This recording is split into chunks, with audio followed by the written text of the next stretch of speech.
Chapter 61, Foundations of Psychiatric Mental Health Nursing. Priority concepts, caregiving, and coping. The nurse-client relationship. Principles. Genuineness, respect, and empathetic understanding are characteristics important to the development of therapeutic nurse-client relationship. The client should be cared for in a holistic manner. The nurse considers the client's cultural and spiritual beliefs and values when assessing the client's response to nurse-client relationship and his or her adaptation to stressors. Appropriate limits and boundaries define and facilitate a therapeutic nurse-client relationship. Honest and open communication is an important cornerstone for the development of trust, an underpinning of the therapeutic nurse-client relationship. The nurse uses therapeutic communication techniques to encourage the client to express thoughts and feelings as they address identified problem areas. The nurse respects the client's confidentiality and limits discussion of the client to members of the treatment team. The goal of the nurse-client relationship is to assist the client with developing problem-solving and coping mechanisms. The nurse needs to consider the cultural, religious, and spiritual practices of the client, whether these practices may give the client hope, comfort, and support while healing.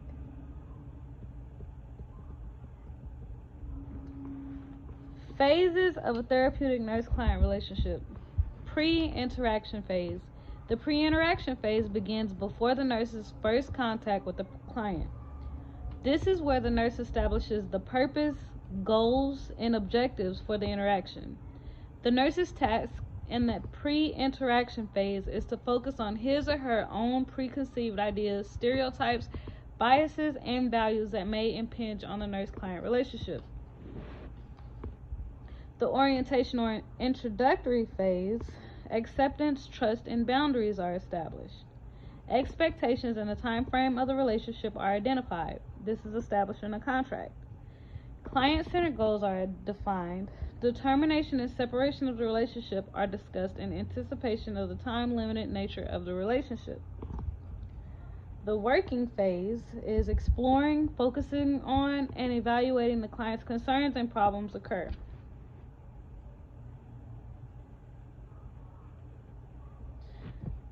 An attitude of acceptance and active listening assists the client with expressing their thoughts and feelings. Encouraging independence in the client facilities recovery and leads to readiness for termination. The termination or separation phase prepares the client for termination and separation during initial contact. Evaluate progress and achievement of goals. Identify responses related to termination and separation, such as anger, distancing from the relationship, a return of symptoms, and dependency. Encourage the client to express feelings about termination. Identify the client's strengths and anticipated needs to or for follow-up care. And refer the client to community resources and other support systems. Family, as an extension of the client,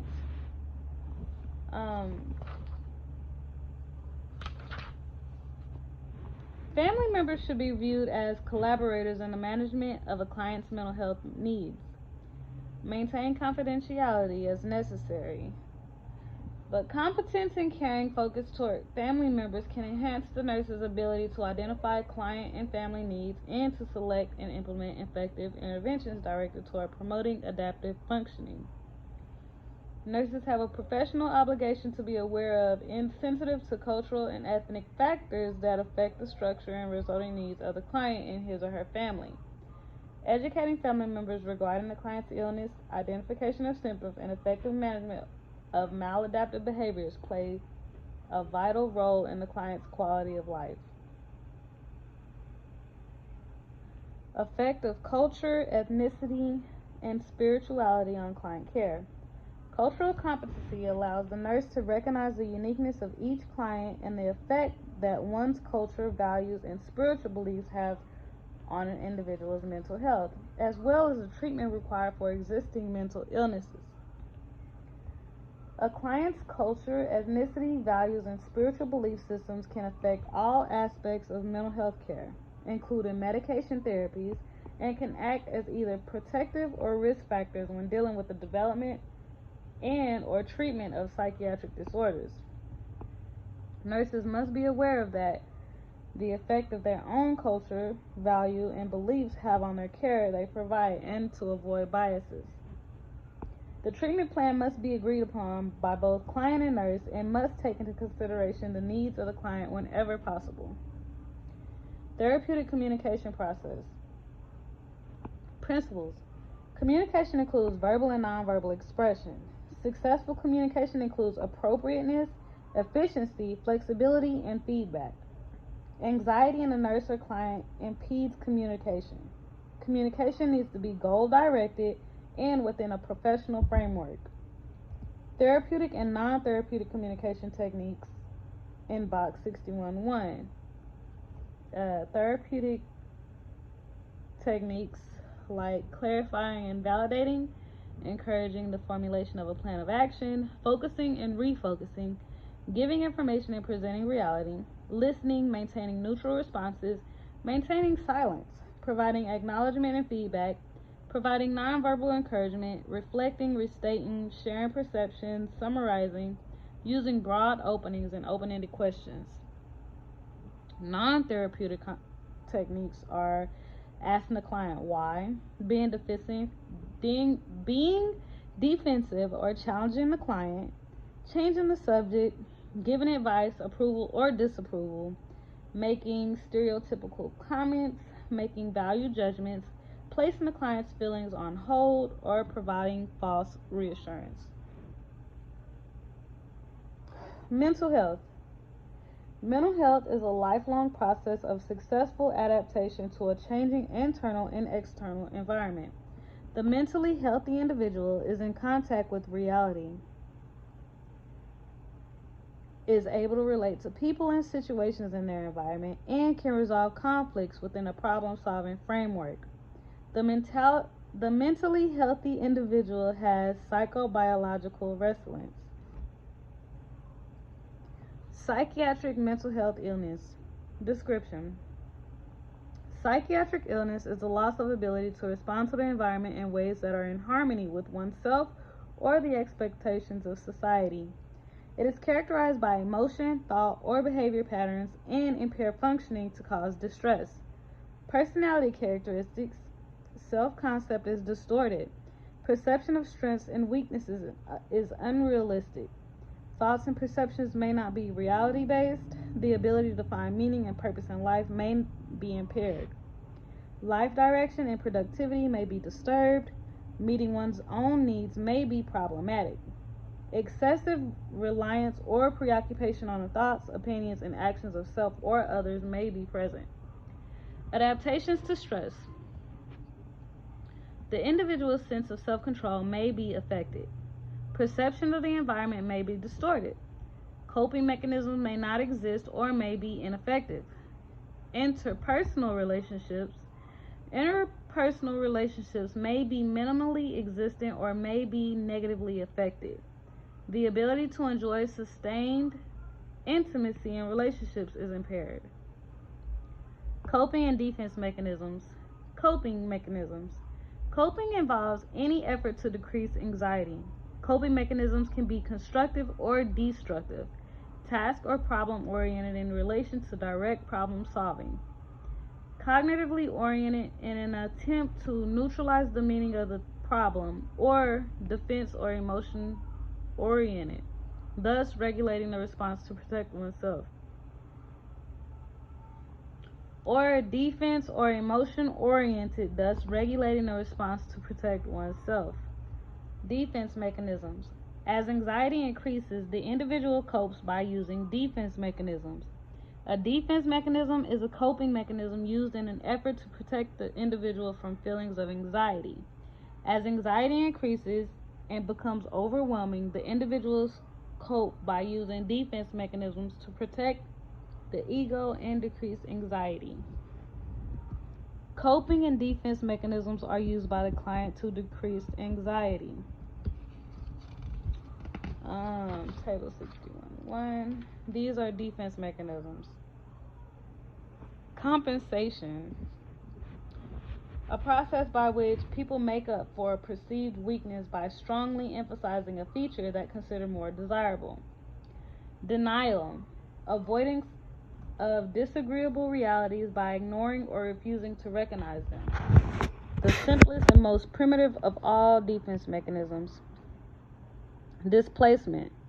A shift of emotion from a person or object to another, usually neutral or less dangerous, person or object.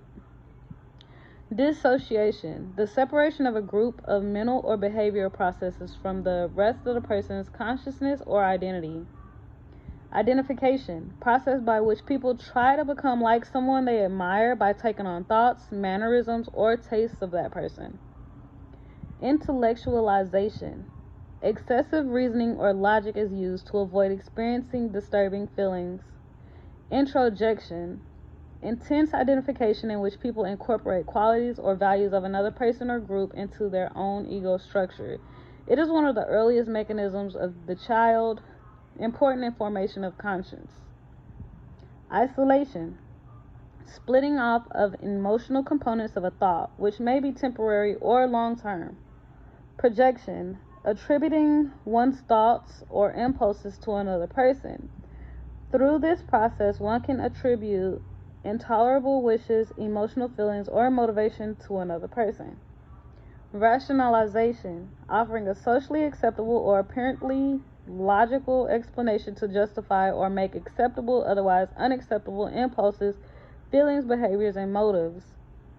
Like John fails an examination and complains that the lectures were not well organized or clearly presented. Reaction formation. Development of conscious attitudes and behavior patterns that are opposite to what one really feels or would like to do. Like a married woman who feels attracted to one of her husband's friends and treats him rudely. Regression. Retreat to behavior characteristics of an earlier level of development. Like 4-year-old Nicole, who has been toilet trained for more than a year, begins to wet her pants again when her new baby brother is brought home from the hospital. Repression is the involuntary exclusion of a painful or conflicted thought, impulse, or memory from awareness. It is the primary ego defense, and other mechanisms tend to reinforce it. Like John does not recall hitting his wife when she was pregnant. Splitting. Viewing people and situations as either all good or all bad. Failure to integrate the positive and negative qualities of oneself. A friend tells you that you are the most wonderful person in the world one day and how much she hates you the next day. Sublimation. Acceptance of a socially approved substitute goal for a drive whose normal channel of expression is blocked. Suppression. A process often listed as a defense mechanism, but really it is a conscious counterpart of repression. Repression. It is intentional exclusion of material from consciousness. At times it may lead to repression. Like a young man at work finds he is thinking so much about his date that evening. A young man at work finds he is thinking so much about his date that evening that it is interfering with his work. He decides to put it out of his mind until he leaves the office for the day. That's suppression. And undoing. Act or communication that partially negates a previous one. A primitive defense mechanism. Like Larry makes a passionate declaration of love to Sue on a date. At their next meeting, he treats her formally and distantly.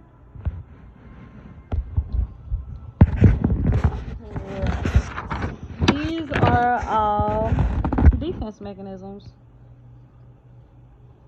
So interventions. You want to assist the client with identifying the source of anxiety and explore methods to reduce anxiety. Assess the client's use of defense mechanisms. facilitate the appropriate use of defense mechanisms, determine whether the defense mechanism used by the client are effective for him or her, or create additional distress. Avoid criticizing the client's behavior and use of defense mechanisms.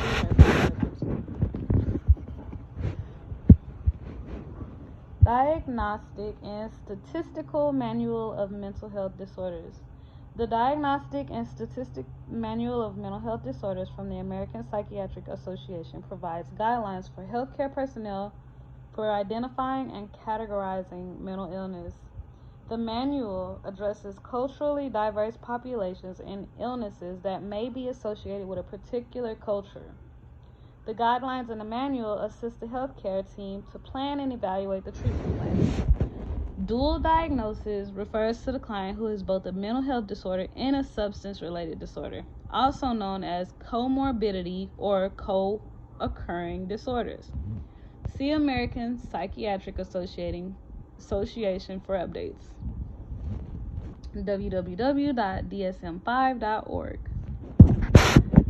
Types of mental health admissions and discharges. Voluntary admission. The client or the client's guardian seeks admission for care. The voluntary client is free to sign in and out of the hospital. The voluntary client is free to sign out of the hospital with primary healthcare provider. The voluntary client is free to sign out of the hospital with primary healthcare provider notification and prescription. Detaining a voluntary client against his or her will is termed false imprisonment. Civil rights are retained fully by the client. For a list of rights, see www.cchr.org. Right to confidentiality. A client has a right to confidentiality regarding his or her medical information. The Health Insurance Portability Accountability Act, HIPAA of 1996, ensures the client confidentiality with regard to release and electronic transmission of data. Information sometimes must be released in life-threatening situations without the client's consent. In the event of a specific threat against an identified individual, the healthcare professional has a legal obligation to warn intended victims of client's threats of harm. Except in an emergency situation, client information can be released only with the client's informed consent, which specifies the information that can be released and the time frame for which the release is valid. That's important. Involuntary admission. Involuntary admission may be necessary when a person is mentally ill, is a danger to self or others, or is in need of psychiatric treatment or physical care. Involuntary admission occurs when a client is admitted or detained involuntarily for mental health treatment because of actual or imminent danger to self or others. The client who is admitted involuntarily retains his or her rights to informed consent. The client retains the right to refuse treatment, including medications, unless a separate or specific treatment order is obtained from the court. The client loses the right to refuse treatment when the client poses an immediate danger to self or others, requiring immediate action by the healthcare team. An order from a judge is required for an involuntary admission, except in the case of an emergency, which does not allow time to obtain the necessary order from a judge. In the case of all involuntary admissions, legal counsel must be provided for the client. A court hearing is held by a judge within a specified time for clients admitted involuntarily. The specific time period varies by state.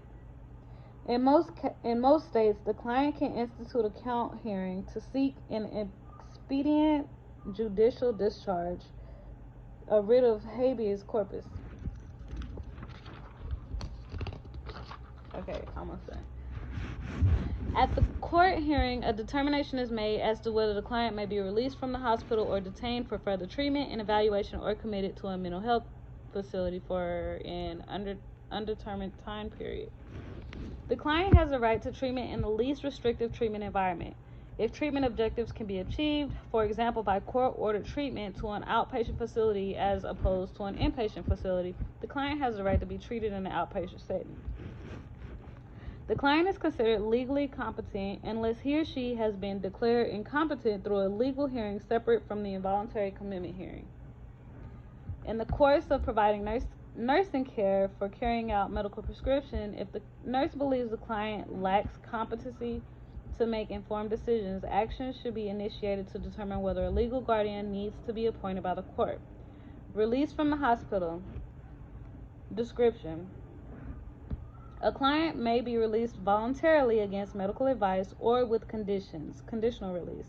The client who sought voluntary admission has the right to release upon request. Voluntary release. In the absence of an act or self-harm or danger to others, a voluntary client should never be detained. If a voluntary client wishes to be discharged from treatment but is considered potentially dangerous to self or others, the PHCP can prescribe for the client to be detained while legal proceedings for involuntary status are sought. Some states provide for conditional release of involuntary hospitalized patients. This enables the treating PHCP to prescribe continued treatment on an outpatient basis, as opposed to discharging the client to follow up on his or her own initiative. Conditional release usually involves outpatient treatment for a specified period to determine the client's compliance with the medication protocol, their ability to meet their own basic needs, and the ability to reintegrate into the community. An involuntary client who is released conditionally may be reinstitutionalized while the commitment is still in effect without recommencement of formal admission procedures. Discharge planning and follow-up care. Discharge, unconditional release, is the termination of the client-institution relationship. This unconditional release may be prescribed by the psychiatrist, court, or administration for involuntarily admitted clients and may be requested by voluntary clients at any time. In most states, the client can institute a court hearing to seek an expedient judicial discharge, writ of habeas corpus. Discharge planning and follow-up care are important for the continued well-being of the client with a mental health disorder. Aftercare case managers are used to facilitate the client's adaptation back into the community and provide early referral if the treatment plan is not successful. Milo therapy. The Milo refers to the physical and social environment in which an individual is receiving treatment. Safety is the most important priority in managing the Milo, and all encounters with the client have a goal of being therapeutic. All members of the treatment team contribute to the planning and functioning of the Milo and are significant and valuable to the client's successful treatment outcomes. The team generally includes a registered nurse, social worker, exercise therapist, recreational therapist, psychologist, psychiatrist, occupational therapist, clinical nurse specialist, or a nurse practitioner. The focus of the Milo therapy is to empower the client through involvement in setting his or her own goals and to develop purposeful relationships with the staff to assist with meeting these goals. Group development and group therapy. Group therapy involves a therapist and ideally 5 to 8 members working on his or her individual goals within the context of a group, which presumably increases the opportunity for feedback and support. Initial development of the group involves superficial rather than open trust and communication. Members become acquainted with one another and search for similarities among themselves. Members may be unclear about the purpose or goals of the group. Group norms, roles, and responsibilities are established. The work of termination begins and is expanded upon throughout the duration of the group. Working in the group. The real work of the group is accomplished. Members are familiar with one another, the group leader, and the group roles, and they feel free to address and attempt to solve their problems. Both conflict and cooperation surface during the group's work as the members lean to work with one another. As the members learn to work with one another. Termination of the group begins with the initial meeting. Members' feelings are explored regarding their accomplishments and the impending termination of the group. The termination stage provides an opportunity for members to learn to deal more realistically and comfortably with this normal part of human experience. Self-help support groups is box 61 too, like adult children of alcoholics, Al-Anon, Alcoholics Anonymous, bereavement groups, cancer support groups, codependents anonymous, gamblers anonymous, groups to help deal with unexpected body image changes such as mastectomy or colostomy, groups to help deal with caring for family members, mental illness support groups, narcotics anonymous, overeaters anonymous, parents without partners, recovery groups such as those for who have experienced trauma, and smoking cessation groups. Support groups are based on the premise that individuals who have experienced a problem are able to help others who have the similar problem. Family therapy. Family therapy is a specific intervention mode based on the premise that the member who has the presenting symptoms will signal the presence of problems in the entire family. This premise also assumes that a change in one member will bring out changes in another. The therapist works to assist family members with identifying and expressing their thoughts and feelings, defining family roles and rules, trying new, more productive styling of relating, and restoring strength to the family. Practice questions. The nurse is assigned to care for client experiencing disturbed thought processes. The nurse is told that the client believes that their food is being poisoned. Which communication technique should the nurse plan to use to encourage the client to eat? 1. Open-ended questions in silence. 2. Focusing on self-disclosure regarding food preferences. 3. Stating the reasons that the client may not want to eat. Or 4. Offering opinions about the necessity of adequate nutrition. The answer is 1. Open-ended questions in silence are strategies used to encourage clients to discuss their problem. Options 3 and 4 do not encourage the client to express feelings. The nurse should not offer opinions and should not state the reasons, but should encourage the client to identify the reasons for their behavior. Option 2 is not a client-centered intervention. The nurse is assigned to care for a client admitted to the hospital after sustaining an injury from a house fire. The client attempted to save a neighbor involved in the fire, but despite the client's efforts, the neighbor died. Which action should the nurse take to enable the client to work through the meaning of the crisis? 1. Identifying the client's ability to function. 2. Identifying the client's potential for self-harm. 3. Inquiring about the client's feelings that may affect coping. Or 4. Inquiring about the client's perception of the cause of the neighbor's death. 3. The client must first deal with feelings and negative responses before the client is able to work through the meaning of the crisis. Option 3 pertains directly to the client's feelings. Options 1, 2, and 4 do not directly address the client's feelings.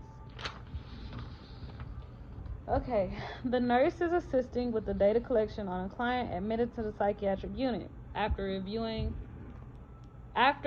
of the obtained data, the nurse should identify which as a priority concern. The client's report of not eating or sleeping, 1, or 2, the presence of bruises on the client's body. 3, the client's report of self-destructive thoughts. Or 4, the family member is disapproving of the treatment. 3, The client's thoughts are extremely important when verbalized. Self-destructive thoughts are the highest priority. Option 1, 2, and 4 will all affect the treatment of the client, but are not of greatest importance at this time. Okay. Lab work is prescribed for a client who has been experiencing delusions. When the lab technician approaches the client to obtain a specimen of the client's blood, the client begins to shout, "You're all vampires, let me out of here." The nurse present at the time should respond with which question or statement? 1. The technician is not going to hurt you, but is going to help. 2. Are you fearful and think that others may want to hurt you? 3. What makes you think that the technician wants to hurt you? Or 4. The technician will leave and come back later for your blood. Option 2 is the only option that recognizes the client's needs. This response helps the client focus on the emotion underlying the delusion, but does not argue with it. If the nurse attempts to change the client's mind, the delusion may, in fact, be even more strongly held. Options 1, 3, and 4 do not focus on the client's feelings. Okay. An intoxicated client is brought to the emergency department by local police. The client is told that the primary health care provider, PHCP, will be in to see the client in about 30 minutes. The client becomes very loud and offensive and wants to be seen by the PHCP immediately. The nurse assisting the care for the client should take which appropriate nursing intervention? 1. Watch the behavior escalate before intervening. 2. Attempt to talk with the client to de-escalate the behavior. 3. Offer to take the client to an examination room until he or she can be treated. Or 4. Inform the client that he or she will be asked to leave if the behavior continues. 3. Safety of the client, other clients, and staff is of prime concern. Option 3 is in the effect and isolation technique that allows for separation from others and provides for a less stimulating environment where the client can maintain dignity. When dealing with an impaired individual, trying to talk may be out of the question. Waiting to intervene could cause the client to become even more agitated and a threat to others. Option 4 would only further aggravate an already agitated individual. Okay, so a client is admitted to a psychiatric unit for treatment of a psychotic disorder. The client is at the locked exit door and is shouting, "Let me out. There's nothing wrong with me. I don't belong here." The nurse identifies this behavior as which defense mechanism? 1. Denial. 2. Projection. 3. Regression. Or 4. Rationalization. Denial. 1. Denial. Denial is the refusal to admit to a painful reality and its treatment as if it does not exist. In projection, a person unconsciously rejects emotionally unacceptable features and attributes them to other people, objects, or situations. In regression, the client returns to an earlier, more comforting, although less mature way of behaving. Rationalization is justifying the unacceptable attributes about oneself. So, denial was the answer. A client says to the nurse, "I'm going to die and I wish my family would stop hoping for a cure. I get so angry when they carry on like this. After all, I'm the one who's dying." Which therapeutic response should the nurse make to the client? 1. Have you shared your feelings with your family? 2. I think we should talk more about your anger with your family. 3. You're feeling angry that your family continues to hope for you to be cured. Or 4. Well, it sounds like you're being pretty pessimistic. After all, years ago, people died of pneumonia.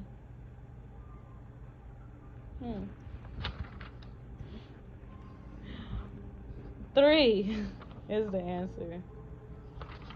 Reflection is the therapeutic communication technique that redirects the client's feelings back to validate what the client is saying. In option 2, the nurse attempts to use focusing, but the attempt to discuss central issues is premature.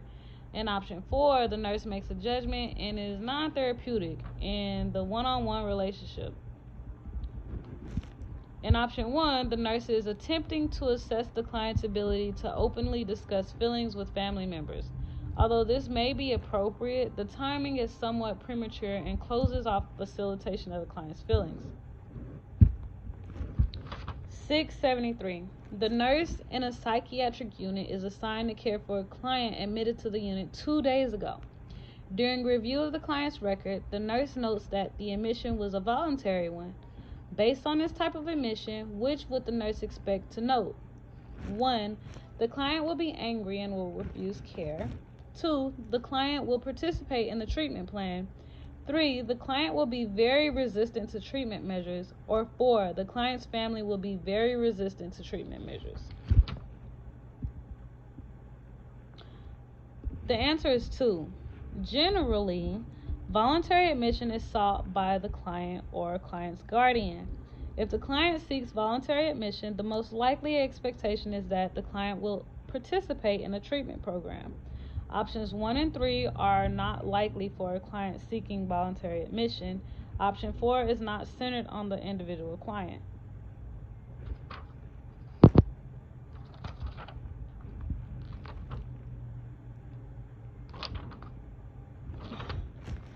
The nurse enters a client's room, and the client immediately demands to be released from the hospital.